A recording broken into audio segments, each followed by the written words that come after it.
আসসালামু আলাইকুম রহমতুল্লাহি বরকাত। মালয়েশিয়া থেকে আমি জুনায়েদ রায়দাফি বলতেছি।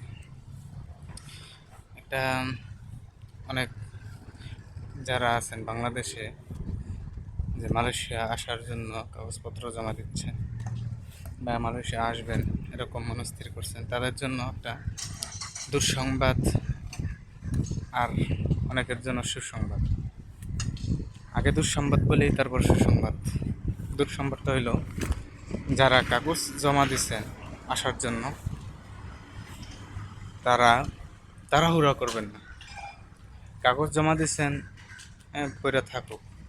তবে যদি কেউ কাগজ জমা দিয়ে না থাকেন, আসতে চান, তাহলে তারা কাগজ আপাতত জমা দেন না, যদি মালয়েশিয়া আসতে চান। আর যদি মালয়েশিয়া না আসতে চান তো অন্য রাষ্ট্রে গেলে অন্য রাষ্ট্রে জমা দেন, ওইটার ব্যাপারে তো আর আমি জানি না। তবে যদি মালয়েশিয়া আসতে চান তাহলে কাগজ জমা না দিয়ে থাকলে কাগজ জমা দেন আপাতত।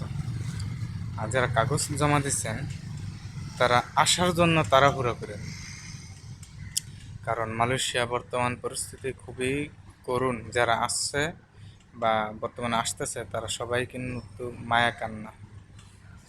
থাকার মতো যদি জায়গা না থাকে তাহলে তার অবস্থা তো অনেক কঠিন। যার আত্মীয় স্বজন আছে সে তো আত্মীয় স্বজনের রুমে থাকতেছে, খাইতেছে।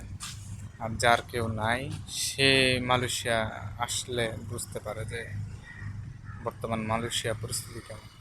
তো মালয়েশিয়া বর্তমানে যে পরিস্থিতি, সে পরিস্থিতি আমি এই এখানে তো আছি, সেই হিসাবে আমি জানি বুঝি।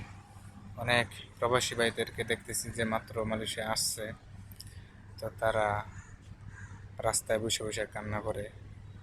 অনেক জায়গায় মানুষের হাতে পায়ে ধরে কাজ খুঁজতেছে, কিন্তু মালয়েশিয়া বর্তমানে কোনো কাজ নেই। আত্মীয় স্বজন যারাই বলে এটা কিন্তু সত্য কথাই যে মালয়েশিয়া বর্তমানে কোনো কাজ নেই। তবে সুসংবাদটা হলো এই, 2025 সালের পর থেকে যারা মালয়েশিয়া আসবে তাদের জন্য সুসংবাদ। বা 25 সালে আগে মনে করেন ডিসেম্বর মাসে আসলো, তো 1 মাস লাগলো কাগজপত্র ওকে হইতে, তো জানুয়ারি থেকে। অর্থাৎ 2025 সালের পর থেকে মালয়েশিয়ার অবস্থা আগের থেকে অনেক ভালো হবে এবং বড় বড় প্রজেক্ট চালু হবে।